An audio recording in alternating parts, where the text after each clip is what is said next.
ব্যক্তিগতভাবে press conference শুরু হওয়ার আগে মাননীয় সিদ্ধার্থনাথ জি আমাদের প্রভারী, এখন উত্তরপ্রদেশ সরকারের মাননীয় মন্ত্রী এবং সর্বভারতীয় নেতা হিসাবে মোদি ফেস্টের জন্য উনি আমাদের বাংলায় ভ্রমণে এসেছেন। কালকে ব্যারাকপুরের প্রোগ্রাম হয়ে গেছে, আর আজকে আমাদের কার্যালয়ে উনি এসেছেন, সেজন্য আমাদের তরফ থেকে তাকে একটা সম্মান দেওয়ার দায়িত্ব থাকে আমাদের। আমি মাননীয় সিদ্ধার্থনাথকে এই উপলক্ষে সবার তরফ থেকে সম্মান দিতে চাই।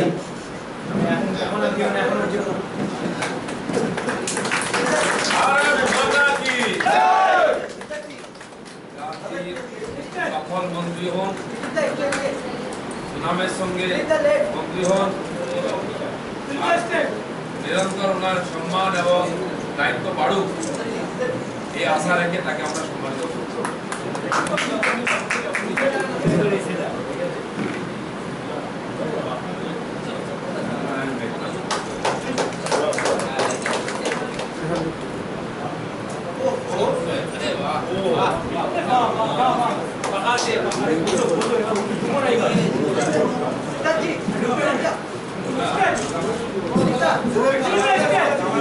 बेटी बचाओ बेटी पढ़ाओ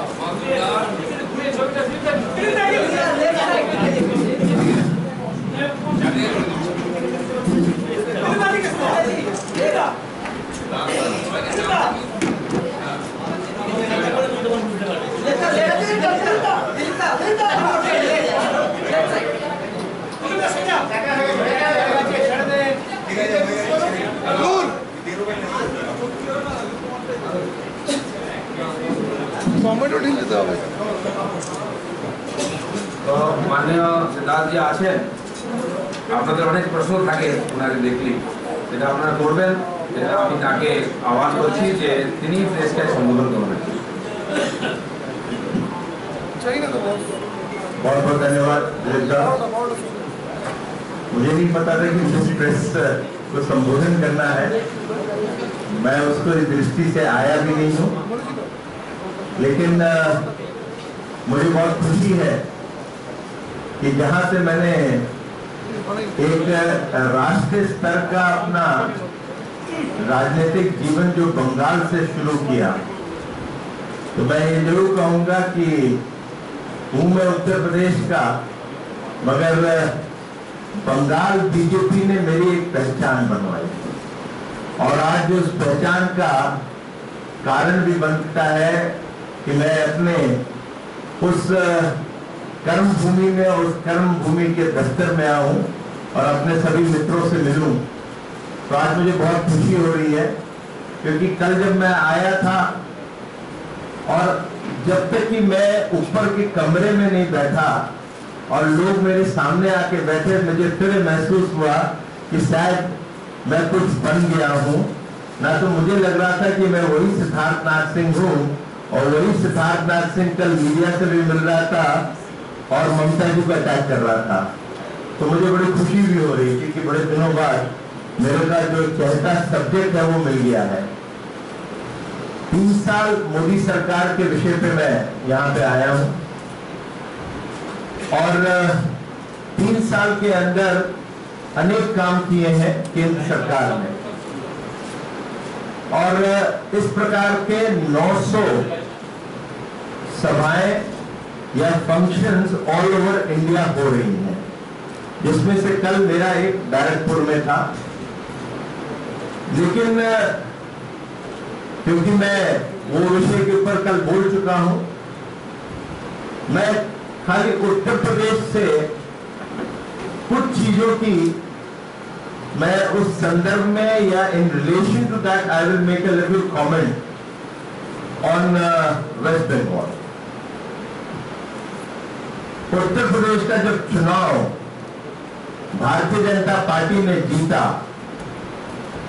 तो उस समय के कुछ चुनाव और भी थे। पंजाब का था, इसलिए आम आदमी पार्टी वहां हारी। उत्तर प्रदेश के अंदर कांग्रेस लड़ रही थी, वो हारी। समाजवादी पार्टी या बीएसपी हारी, मगर ममता बनर्जी या टीएमसी वहां चुनाव नहीं लड़ रही थी। तो सबने ईवीएम को जरूर ब्लेम किया कि हार का कारण ईवीएम है, मगर ममता बनर्जी उस बैंडवैगन को क्यों ज्वाइन कर गई ये समझ नहीं आया।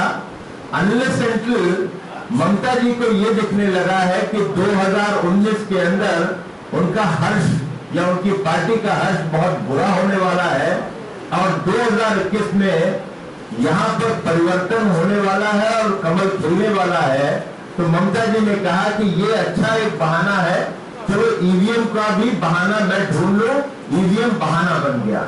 तो ममता जी भी उस बैंडवैगन को ज्वाइन कर गई। दूसरा, कहीं मैं उदाहरण के रूप में दूं, हमारी 60 दिन की सरकार है उत्तर प्रदेश में।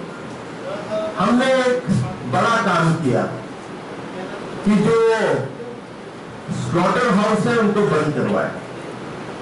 हमारे संकल्प पत्र में है, मैनिफेस्टो में है। मगर जब मैं उसी पीरियड में बंगाल के न्यूज को देख रहा था तो ये देख रहा था कि हम वहां स्लॉटर हाउस बंद करवा रहे हैं।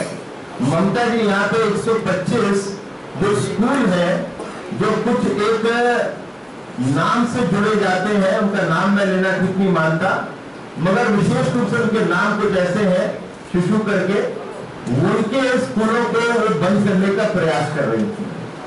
तो ये साफ हो रहा था कि हमारी उत्तर प्रदेश की नीति कितनी अच्छी है और यहाँ की नीति क्या हो रही है। फिर मैंने एक और चीज देखी, क्योंकि योग दिवस आ रहा है और योग दिवस के अंदर यहाँ पे एक स्कूल है, शायद उसने पिछले साल योगा वहां करवाई थी और एक मन की बात भी सुनवाया था।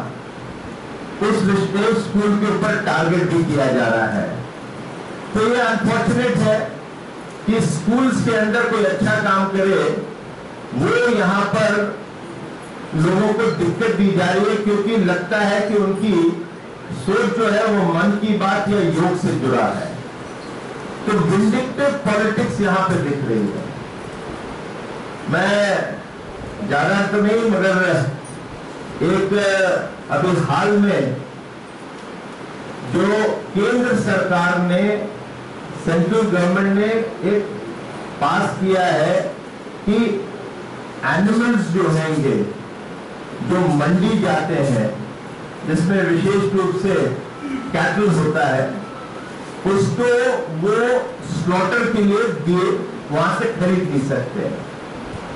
तो उसमें मैं क्लैरिफिकेशन खाली इतना करना चाहता हूं कि जो भी एनिमल जाता है मंडी के अंदर या स्लॉटर मंडी में जाता है, तो लाइव स्टॉक जाता है, वो हेल्दी एनिमल होता है। पर्पस उस मंडी का ये है कि वहां से वो एग्रो प्रोडक्ट के लिए जाएगा, किसानों के लिए जाएगा, या वहां से डेयरी मिल्क या फार्म, जो डेयरी फार्मिंग होती है उसके लिए जाता है। जो स्लॉटरिंग के लिए जाता है वो या तो ओल्ड हो जाता है कैटल या अनहेल्दी होता है। सो अनहेल्दी एंड जो ओल्ड होते हैं, चाहे काव हो, बफेलो हो, वो मंडी जाने लायक नहीं होता। So therefore government of India made that clarification और द अमेंडमेंट, मगर उसका इशू बनाया गया है और कहा गया है कि रमजान में मोदी सरकार लोगों का जो है उसको खाना रोकना चाहते हैं या काऊ या बफलो का स्लॉटरिंग नहीं करना देना चाहते। So one thing is very clear कि ये स्टेट सब्जेक्ट है। Mamata ji, you are free to frame your own law. आपको किसी भी केंद्र सरकार से कोई आदेश नहीं है। So do not try to politicize and communalize. जो आपका है वो कम्युनल एजेंडा तो है ही है। जब इस राज्य के अंदर दुर्गा विसर्जन जब भी हो सकता नहीं होएगा, क्योंकि अगले दिन एक और फेस्टिवल है which we also respect, हम भी उसकी रिस्पेक्ट करते हैं, जो कि माइनॉरिटीज का होता है। मुहर्रम होता है तो आप उसको रोकते हैं क्योंकि दुर्गा विसर्जन नहीं करने देते। So you have a communal agenda, you have a communal agenda when people in Muharram they take out जो अस्त्र होते हैं which are dangerous, और वो मुहर्रम एक उनका फेस्टिवल उसमें वो यूज करते हैं। We don't say anything about it, we do not comment on it, मगर हमारे जो हिंदू फेस्टिवल के अंदर कोई भाला निकाल ले या जो साइंस होते हैं दुर्गा या विष्णु के या शिव के, उसका आप कहीं निकाल ले कोई जुलूस के अंदर, you try to object it and make it into a political. So please stop politicising and communalising, वो हमारा एजेंडा नहीं है। बीजेपी का एजेंडा इज डेवलपमेंट, और उस डेवलपमेंट के एजेंडा से हम लोग उत्तर प्रदेश में भी जीते हैं, हर जगह जीते हैं, बंगाल में भी जीतने आए हैं। But yes, UP election and the victory is the turning point in Bengal politics also, ये भी एक सबक सीखने का है। UP election is the turning point in Bengal politics also. Thank you.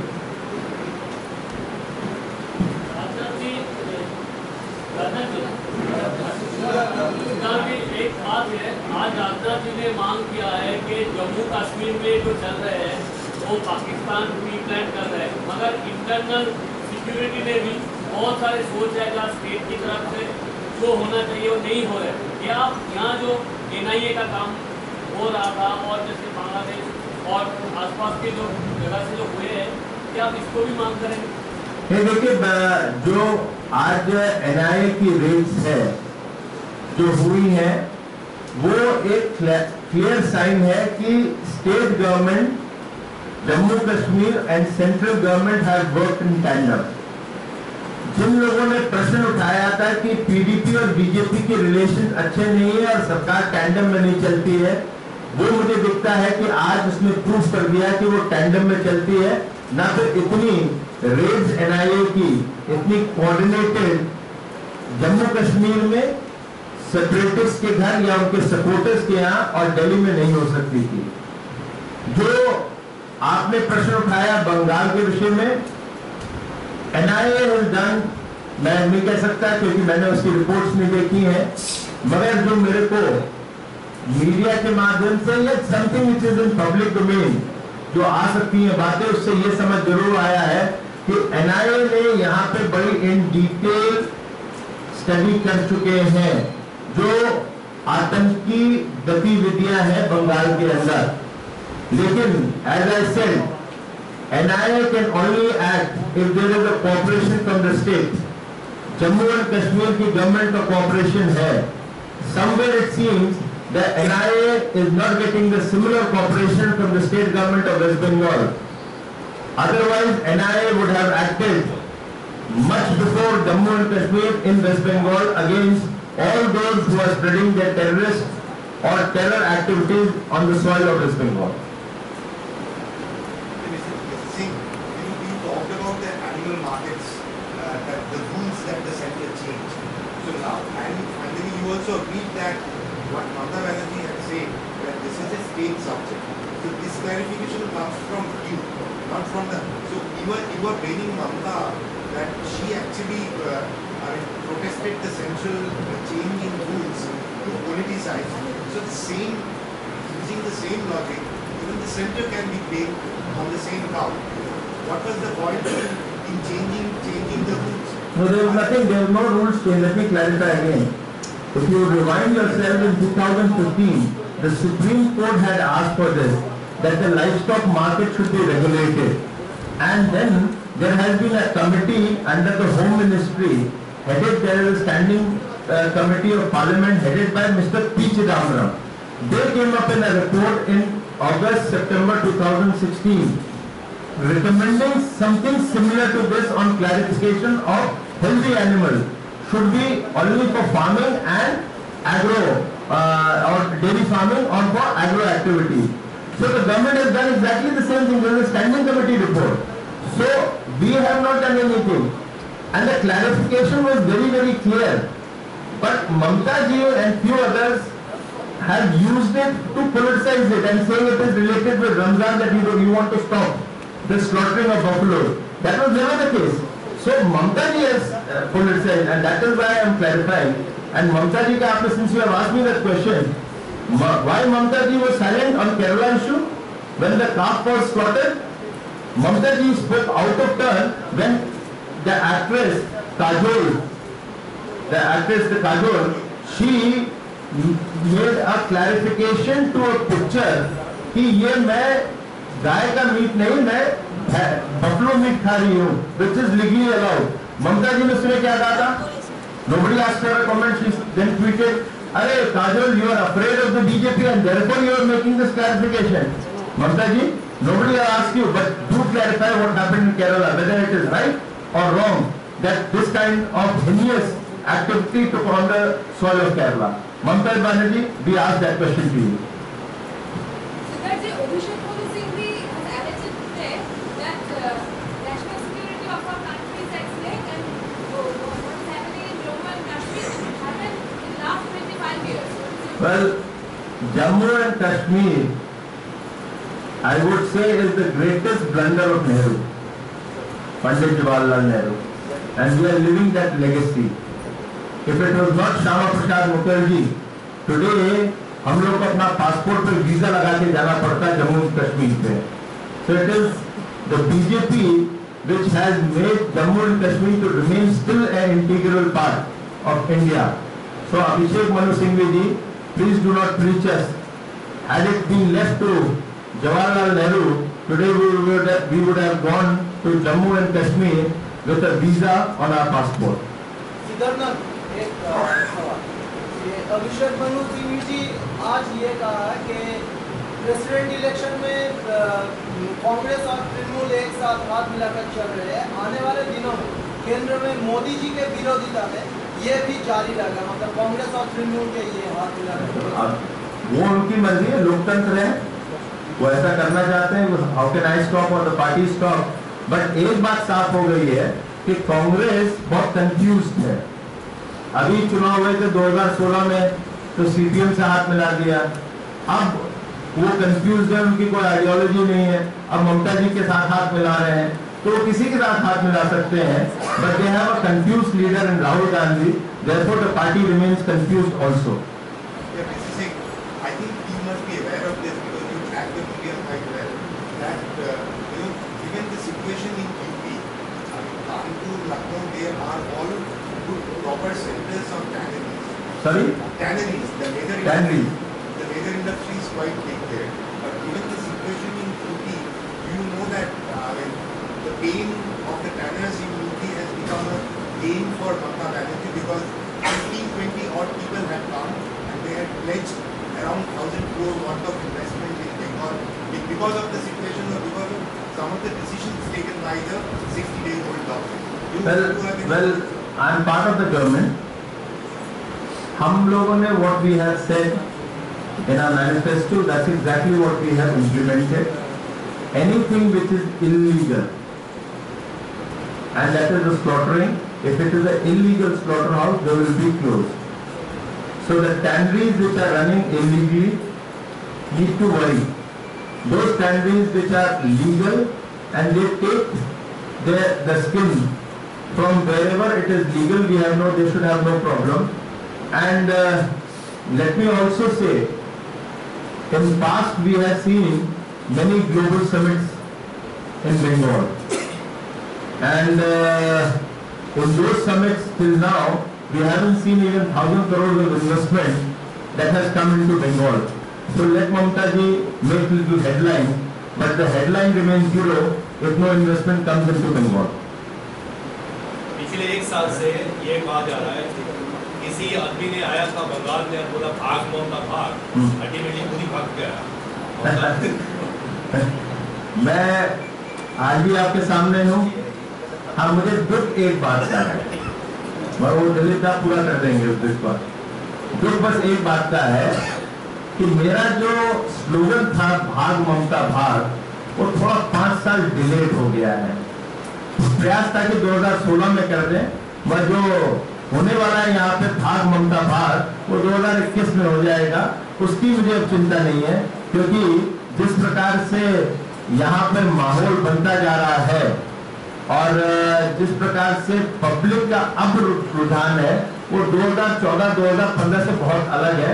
अब पब्लिक साफ साफ कहती है कि अब बीजेपी ही ऑल्टरनेट है। तो भाग ममता भाग 2016 की तरह 2021 होगा, मैं होगा जरूर। Sir, you have a fairly very good record across the state where you have functioned, but these issues often comes up, how vigilantes and all. Do you think instead of acting on good governance, these people are taking up the negative action? Well, firstly, cow vigilantes have nothing to do with BJP. BJP is a political party. Second, cow vigilante जो है उसके अंदर there are very good work also being done. और vigilantism is a good activity cow के साथ, but as long उसको legally किया जाए, and that is the BJP and BJP government stand. But जो लोग गलत कर रहे हैं उसका कानून है. That is for the state to decide. It's a state subject. मेरे उत्तर प्रदेश में कोई इस तरह की हरकत करता है और जहाँ पे है वो कानून अपने हाथ में लेगा, we'll take strict action. The law is well defined, so I don't see a problem in that. Okay, sir? Thank you.